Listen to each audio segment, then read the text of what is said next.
안녕하세요. 요즘 이동하다 보면 여기저기에 벚꽃 핀 곳도 있어서 기분이 무척 좋은 부팀장입니다. 최근 연결하다가 또는 지난해 사용하지 못했다며 에어컨 배관 수리 공사를 문의하시는 곳이 있는데요. 이런 부분에 대해서 어떻게 점검하는지 몰라 답답해 하시는 분들이 있기에 언제나 실제 방문한 곳만 남기고 있습니다. 그래야 동일한 상황을 대처할 수 있고 어떻게 진행되는지 알 수 있기 때문이겠죠. 겨울 동안 밤이 길었다면 이제부터는 낮이 긴 더운 날이 다가오고 있기에 이제부터라도 여름을 대비하여 미리 에어컨에 문제가 없는지 사전 점검을 받아보는 기회를 갖는 게 모두에게 중요할 듯 보이네요. 자, 오늘 소개할 곳은 원주 롯데캐슬 현장이에요.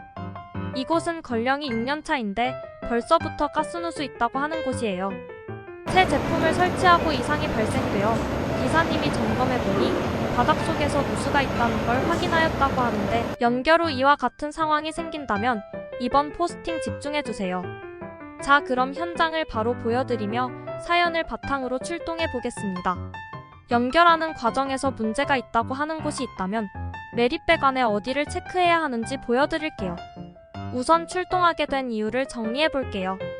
최근 매매를 하시곤 이사를 오셨다고 합니다. 예전에 사시던 분이 깔끔하게 지내던 곳이라 입주 전 청소를 하고 기분 좋게 새 가전제품을 구매하여 설치하였다고 하네요. 에어컨을 설치 후 기사님께서 무언가 이상함이 있다면서 몇 번이나 연결한 곳에 대해서 검사하였다고 하는데요.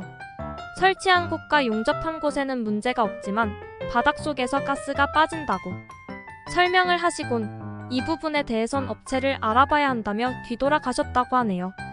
이전에 지내시던 매도자분은 이상 없이 사용하였다고 하면서 새로운 제품에 연결하는 과정에 누수가 된 게 아니냐며 우리도 새 것으로 교체하고 이상 없이 사용하였다면서 제대로 검사를 해보라고 권유하셨다네요. 이사 오면서 새로운 에어컨으로 교체하였는데 어떤 문제로 수리가 필요한지 확실한 대답을 듣지 못하였다고 하는데요. 일단은 원주 지역에 있는 이와 같은 일을 하시는 지인분께 연락해보니 연결 후 냉매가 빠지는 것에 대해서 깔끔하고 정확하게 원주 에어컨 매립 배관 수리하는 곳이 있다고 말해주었다는데요. 중요한 건 검사이니 여기서 동관 누수 잘 확인 받아봐 라며 제 번호를 문자로 전화해보라며 알려주셨다네요. 상담 시 냉매 빠짐에 대해서 확실하게 확인시켜드리겠다고 이야기하면서 스케줄을 잡아드렸습니다. 실외기 측에 있는 동관에서 에어컨 매립배 관누수라며 얘기해주었다는데요. 앞선 분은 잘 사용하였고 지금 새롭게 연결 후 가스가 빠졌다라는 것은 동관에 크랙이 생겼을 수 있습니다. 이번 현장은 실외기 위치 환경이 좋지 않아 그런 미스가 생길 수 있는 곳이라는 걸 볼 수 있었어요. 이렇게 좁은 곳에서 동관을 용접하고 연결하다 보면 미스가 될 수 있을 거란 생각이 드는데요. 여유가 있는 곳이 아니기에 수리 작업에 난이도가 있다고 생각이 드네요. 앞선 설치하시는 분도 이곳저곳을 확인하였다고 하지만 점검 과정에 어려워 보이니 조건이 바닥에서 가스가 빠지는 에어컨 누수라고 하였을 수도 있습니다. 우선 준비는 약간의 냉매를 넣고 탐지기로 확인해보니 실외 측에서 반응이 나타났어요. 반응이 보인다면 이제 실내기의 에어컨 동관을 잘라내고 압력계를 연결해 질소를 주입해보면 알 수 있겠죠. 1차 확인은 누설 탐지기, 2차는 각각의 동파이프에 압을 가해서 위치를 확인하는 검사를 진행하여 가까운 부위인지 땅속인지 근거를 찾아봐야겠죠.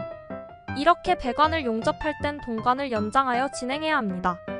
이유는 나중에 연결의 편리성을 주기 위해서이며 또한 제품에 연결된 곳의 누수도 확인하는 기준을 두기 위해서겠죠. 동파이프의 보온제도 제거에 또 다른 용접 위치와 CD관의 공간을 확보해 두어야겠죠.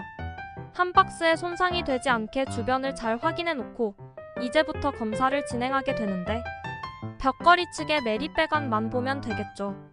스탠드는 진공 작업이 잘 되었다고 안방 측의 교체가 필요하다고 하였으니 정말인지 누설제를 발라보기로 합니다. 저압관을 보시면 거품이 올라오는데 바닥속 관로의 문제라고 볼 수 없는 상태네요. 이럴 땐 에어컨 매립배관 교체 작업이 먼저가 아니죠. 근처 크랙에 의한 반응이다 보니 교체보단 부분 인출 작업을 통해 리크 부위를 찾아야겠네요. 제가 직접 만든 장비를 통해 이렇게 부분적인 인출 작업을 하였는데 동관이 접혀 있는 게 보이고 있으며 에어컨 교체 과정이거나 또는 철거할 때 꺾여져 있었다고 볼 수 있는 상황이기에 일단 보수 작업은 진행해야 바닥 속 상태도 알 수 있겠죠. 이런 부분을 설명드리니 원주 에어컨 매립 배관 수리 작업을 시작해보라고 하십니다. 좁은 곳이기에 주변에 플라스틱이 녹거나 손상되면 안 되겠죠. 그리고 용접 미스로 다시 냉매 누설되는 동관이 되면 안 되기에 수리에 집중을 해봅니다. 실외기만 없었다면 이런 작업도 편리할 텐데 제품이 있는 상황에선 힘든 작업이랍니다.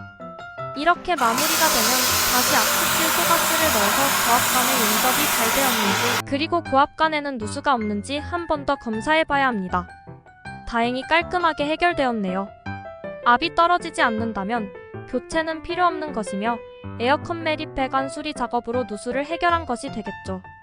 바늘이 내려가고 있는지 변화를 지켜보고 있는데 다행히 내려가지 않아서 바닥 속은 문제없다고 설명드리며 마무리가 되었는데 대마를 덮고 큰 공사가 없어 다행이라며 안심된다며 말씀하시네요. 지금까지 원주에서 에어컨 매립 배관 교체인 수리보단 동관 누수는 중요한 건 검사라는 걸 보여드렸는데요. 비용을 아끼는 건 직접 해결하는 곳, 그리고 실제 경험하고 방문 현장을 남기는 것이 정보라는 걸 알려드리고 싶네요. 이상 직접 에어컨 배관 수리 해결사 부팀장이었습니다.